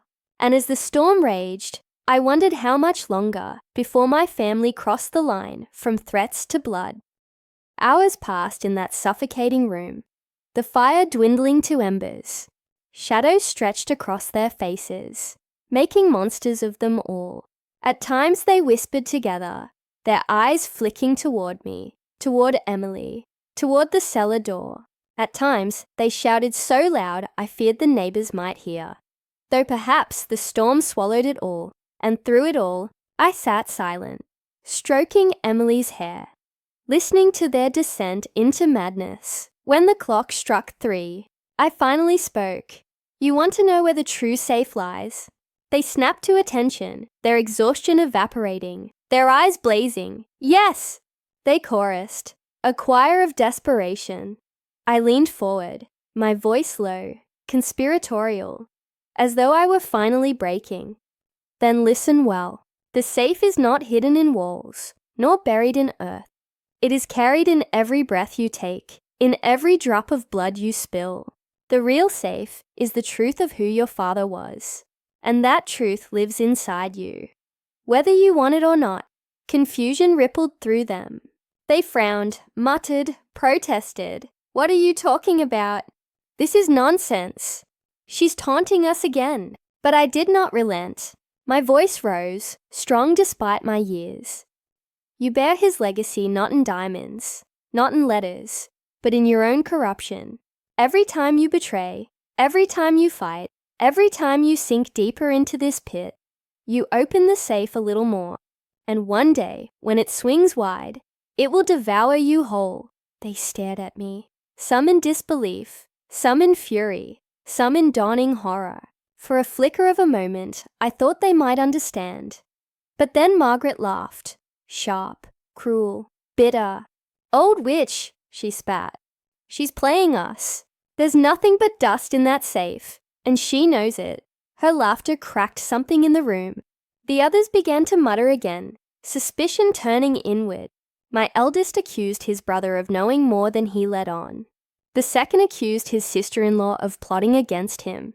Their voices rose, their faces twisted, and once again they were on the verge of tearing each other apart. I closed my eyes. This was how it always ended with greed. Not with triumph, but with ruin. Emily whispered, "Grandma, are they going to kill each other?" I held her tighter. "If they do, it will not be by my hand. The safe they want has already claimed them." And as the storm began to die outside, replaced by the stillness of approaching dawn, I knew the night had carved something irreversible into my family. They would never look at each other the same again, and I, the keeper of the true safe, was running out of time to reveal the last, darkest truth. Dawn crept into the house like a thief, pale and cold, slipping through the cracks of the heavy curtains. The storm had passed, but its fury still echoed in the walls, in the soaked earth, outside, and most of all, in my family's veins. I had not slept. None of us had. The night had stretched into eternity, filled with whispers and accusations, sudden silences that reeked of plotting, and glances sharp enough to wound. My sons looked hollow, their eyes bloodshot, their shoulders tense. Margaret, her hair wild and her face drawn, prowled like a starving animal, and my poor Emily sat beside me, fighting to stay awake, her little head drooping against my arm, only to jolt awake each time one of them shouted. It was then I realized I had not lost my children to the diamonds. I had lost them long ago, to something far older, far deeper, to the hunger their father had planted in their bones. The diamonds, the letters, the safe. They were only fuel for a fire already burning. My eldest broke the fragile silence first, his voice raw. "This can't go on. We need to find it. The real safe. If we keep waiting, she'll die with the secret, and we'll have nothing." His brother scoffed, though his own eyes glistened with desperation. "And what if there is no safe? What if it's all just her games?" Margaret slammed her hand on the table, startling Emily awake. "There is a safe. I can feel it. And if we find it, we'll finally be free. Can't you see? This house, this life, it's been a cage.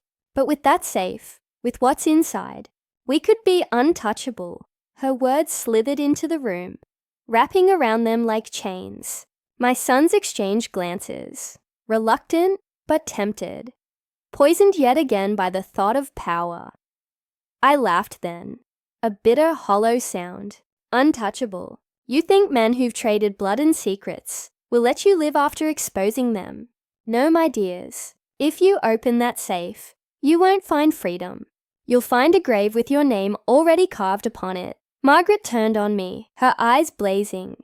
"Then why keep it, you old hag? Why guard it all these years if it's nothing but death?"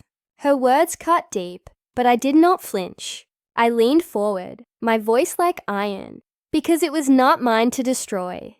Your father's sins, his bargains, his devils, they were never mine to erase. I swore I'd protect them, and in doing so, I swore I'd protect you. But I see now, perhaps, I only cursed you with curiosity. They fell silent, but their silence was not peace. It was the silence of wolves, circling, calculating when to strike. Emily tugged at my sleeve, whispering so softly only I could hear, "Grandma, can't you just tell them to stop them?" I kissed her temple, my lips trembling. "If I tell them, my love, it won't stop them. It will finish them." The morning dragged on. They searched the house, tearing through drawers, pulling books from shelves, hammering at the floorboards. Every creak of wood, every hollow knock sent their hearts racing. And then plunging when they found nothing. Their desperation grew sharper with every failure. By afternoon, Margaret had convinced my eldest to search the garden, the cellar, even the old shed by the orchard. My second son accused them of hiding their findings. They nearly came to blows again, only stopped by my voice slicing through the air. Enough! You think you're hunters, but you are prey. And what stalks you is not me. It is your own greed. But they did not listen. Oh, how greed deafens the ears. That night, as shadows fell again, their whispers took a darker turn. I heard them in the hallway when they thought I slept. She must know more than she's saying. If she won't tell us, maybe we should make her. I held Emily closer in my bed, my heart aching at the thought. My own children, my sons, thinking of hurting me for a safe that was more curse than prize. But I was not afraid. No, fear had left me long ago, the day I realized my husband's empire was built not on stone, but on sand. What I felt now was sorrow. Sorrow for the lives my children had wasted chasing ghosts. Emily wept quietly that night, her little body shaking. I stroked her hair, whispering lullabies I had sung to her mother once upon a time. "Grandma," she sobbed, "why are they like this? Why don't they love you? Why don't they love each other?" Tears filled my own eyes, burning hot against my wrinkled cheeks. Because love, my darling, cannot grow in soil poisoned by greed. And your grandfather, he sowed greed into them before they ever learned how to love. The next day, everything began to unravel. My eldest accused his brother of sneaking into the cellar during the night. His brother swore it was Margaret's doing, claiming she had whispered in the dark. Margaret, in turn, spat venom at them both, insisting they were conspiring against her. By midday, the three of them were shouting so loud the very walls shook. I sat in my chair, Emily beside me, watching the house descend into madness. And then it happened. My eldest struck his brother across the face. His brother lunged in return. Margaret screamed, grabbing the fireplace poker, brandishing it like a sword. Emily shrieked, clinging to me, her little body trembling with terror. I slammed my cane on the floor with such force it silenced them. "Stop this at once," I roared. They froze, panting, wild-eyed, sweat dripping down their faces. For a heartbeat, they looked like frightened children again. I rose slowly, my cane trembling beneath my grip. "If you kill each other, then the safe has already won. Can you not see? You are fighting shadows chasing death. And death is laughing at you." They stared at me, silent, trembling, lost. For the first time I thought, perhaps I had broken through. But then Margaret whispered, her voice low, venomous. "She's lying. She knows where it is. She's playing us all." The spell shattered. Their eyes swung back to me, not with fear, not with respect, but with suspicion. The wolves had turned their gaze on the shepherd. Emily gasped, clutching my arm. "Grandma, don't!" she cried. But I lifted my chin, my voice steady. "If you think hurting me will give you answers, you are fools. For the safe you seek is not made of steel. It is made of blood, and blood, once spilled, cannot be put back." Their faces blanched, though greed still glimmered beneath their terror. And in that moment, I knew the time had come. I had guarded the truth long enough, but the truth was not a treasure. It was a curse, and like all curses, it demanded to be spoken before it could finally rest.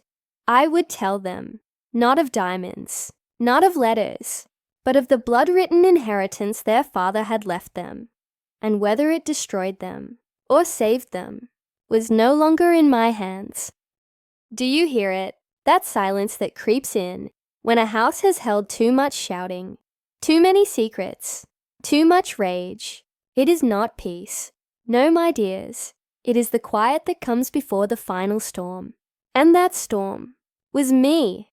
I rose from my chair, every bone in my body protesting, but my spirit standing taller than it had in years. My children stared at me, suspicion and hunger etched deep into their faces, while Emily's small hands clutched my arm, trembling but unyielding. "You want the safe?" I asked, my voice steady, sharp as broken glass. "You want the truth? Then hear it now, before it buries us all." The fire crackled, the clock ticked, the house seemed to lean in to listen. My children, wide-eyed, leaned closer too. "Your father was not the man you thought him to be," I began, my throat thick with decades of swallowed words. "You remember him as a businessman, a provider, a man of standing. But beneath his polished shoes and pressed suits, he waded through filth. His fortune was built not on trade, but on secrets. He kept ledgers, letters, confessions of powerful men, lords, politicians, bankers. He was their confidant, their executioner, their jailer.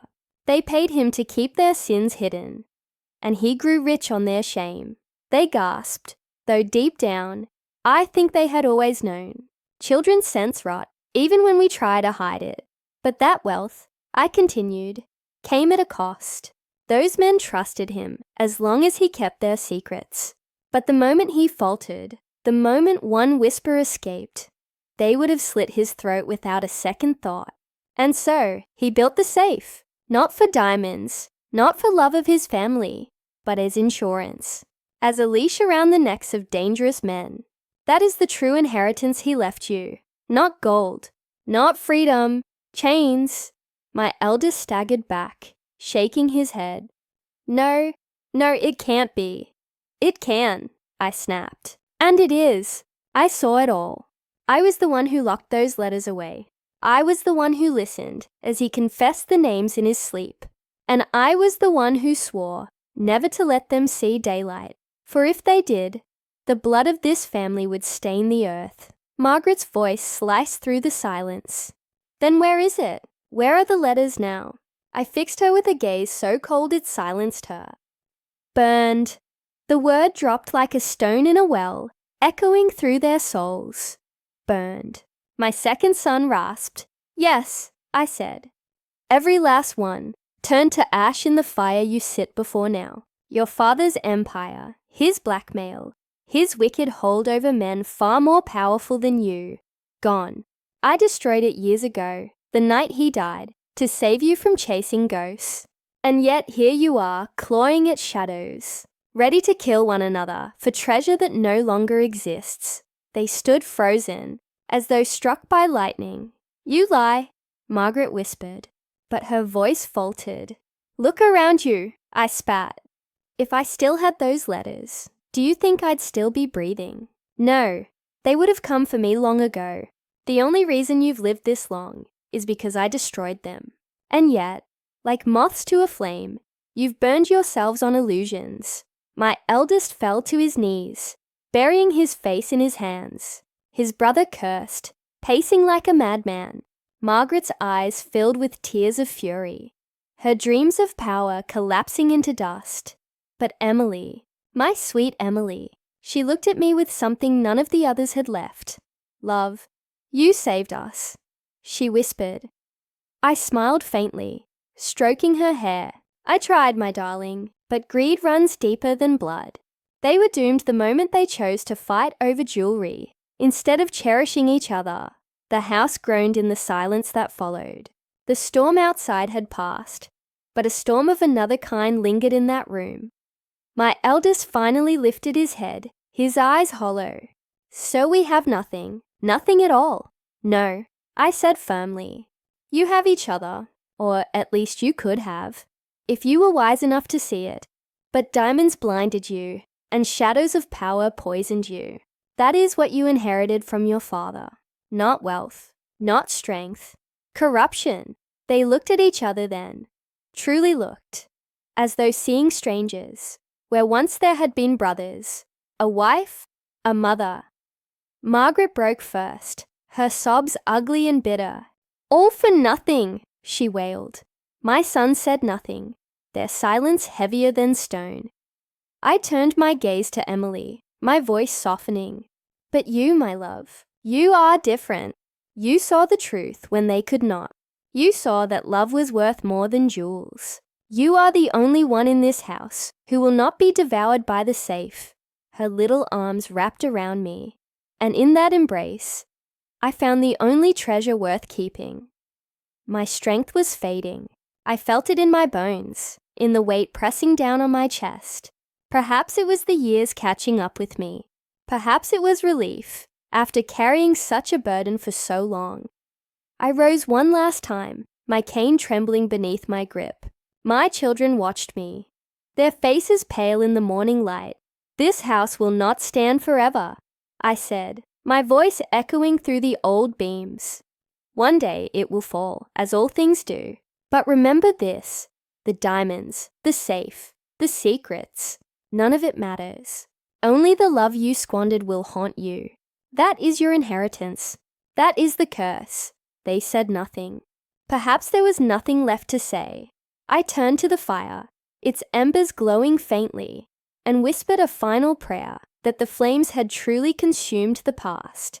Then I lowered myself into my chair, Emily curled beside me, her warmth the only comfort in a house gone cold. And there, as the sun broke through the clouds, I let my eyes close. I did not fear death, not anymore, for I had burned the safe, but the safe had already burned us. My dear ones listening to this tale, if you have stayed with me until this very moment, promise me something. Never let greed poison your love. Never fight over scraps when the feast is each other's company. If you take nothing else from this story, take this. True inheritance is not gold, nor diamonds, nor power. It is love. And once love is gone, no safe in the world can give it back. So, if my story touched you, if it made your heart ache or your mind wander, do an old grandmother a kindness. Subscribe, share my words, and leave a comment with your thoughts. It is your voices that keep mine alive, even when my house grows quiet. Now go, my dears. Go love each other while there is still time. Because time, unlike diamonds, can never be locked away.